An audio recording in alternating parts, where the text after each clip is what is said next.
I spent a little over 10 yuan and used some old parts to make a wireless power bank like this. I think it works pretty well. This mainly came from a 24-volt power adapter extracted from an old balance scooter. Throwing away the battery pack felt like a waste, and so I bought a 20-watt wireless charging module to modify it into a wireless power bank. I tested this battery pack and it still has 18 volts, so I'm planning to change it to a quick connect interface. If this battery pack can still charge and discharge normally, not much change is needed. After changing the interface, we plug in the charger. Oh, unexpectedly this? But it just won't charge. Since there is voltage but a chikia die but it cannot charge or discharge, this means it's very likely that one of the cells inside has an unbalanced voltage or is already damaged. For example, some cells might be fully charged while others have no charge, which would trigger the protection of the balancing board, preventing charging. So, we have to disassemble it first and then use the internal resistance tester I made before to test these 18650 cells individually. The test results show they are mostly between 60 to 70 milliohms and the voltage is basically between 3.7 to 3.8. Of course, there are also some with 0 volts and over 100 milliohm, so our assessment was correct. The voltage and internal resistance of the cells here are quite good. In the end, I separated 3 cells with unbalanced internal resistance and 3 with relatively consistent internal resistance. 3 cells are enough. I found a 3-cell battery holder, placing the positive terminals of the 2 outer cells facing up and the negative terminal of the middle one facing up, then flipped it to later connect them in series. Of course, a balanced protection board is also needed here. Next, we can start installing the cells. For series connection, first connect the negative terminal on the left to the positive terminal in the middle, then connect the other side's middle positive terminal to the negative terminal on the right. This completes the welding and creates a series connection of a 12.6 volt battery pack. The negative terminal is at the bottom right and the positive terminal is at the top left. And then apply some hot melt glue to the back of the protection board and stick it directly onto the electromagnet lock. Connect one end of the negative terminal to a lead-out wire and attach it to the 0 negative terminal of the balancing board. Negative position. Connect the negative terminal of the middle cell to the 4.2 volt interface on the balancing board. Connect the negative terminal of the left cell to the 8.4 volt interface on the balancing board. Finally, connect the positive position to the 12 volt interface on the protection board. This completes the assembly of a 12 volt battery pack. Take out the multimeter to measure its voltage. You can see the battery pack's voltage is now 11.2 volts. This indicates that there is no problem with the wiring of the protection board. Now connect a quick interface at the input position for convenient charging later. After completing these steps, power it on for testing to check if charging is normal. You can see there is already current entering. At this point, the 12 volt battery pack is considered assembled and you can also use a modified 12 volt charger to charge it. Now we need to make a casing. I am using an acrylic sheet here to create a transparent casing so that the circuit board inside can be seen clearly. But this acrylic sheet is really hard to break. Finally, after a great deal of effort, I managed to snap it off. Fortunately, it didn't crack. I found that the notch on the back of the utility knife is quite convenient for scoring it. I don't know if it was designed for scoring this acrylic sheet, but once it's scored, just a gentle snap will do the trick. I really just gave it a gentle snap. I didn't use force. And next, I need to fix the battery onto the acrylic board. Just gently stick it on, simple and sturdy. Use strong glue for the sides of the case. I originally planned to drill holes for screws, but the strength of this glue is enough, so I just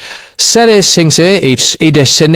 It's not necessary. Also apply a bit of glue to the quick connector wire for charging. Just stick it to this reserve notch, and of course the 2 output wires need to be connected at this moment. Finally, stick the lid on and the battery compartment is completed. Then prepare a piece of acrylic board to use as a backplate for wireless charging. First, find a few nuts, then apply some glue on the battery box and stick the nuts directly on it. Next, apply some glue to the wireless module charging coil and stick it onto the prepared acrylic board. Then drill a hole in the battery box to pass the positive and negative output wires through. Prepare a small toggle switch, apply some glue and stick it to one corner on the side of the battery compartment. Then connect the positive output wire to the middle pin of the switch. Next, prepare a wire to connect from the side pin. Connect the negative output to the negative terminal of the wireless charging module and connect the positive from the switch to the positive terminal. Stick a piece of double-sided tape on the back of the wireless charging module and attach it directly to the battery box. Finally, stick the wireless charging board onto the battery compartment. Such a wireless power bank that costs only a little over 10 yuan is now complete. We turn on the switch. The lights flash, indicating it's ready. Just place the phone on top to begin. At charging mode, no more worries about damaging the phone's port. Well, what do you think about this simple and practical wireless power bank? Lastly, if you like it, don't forget to like, follow, and comment. I will share interesting production experiences and insights with everyone in each episode.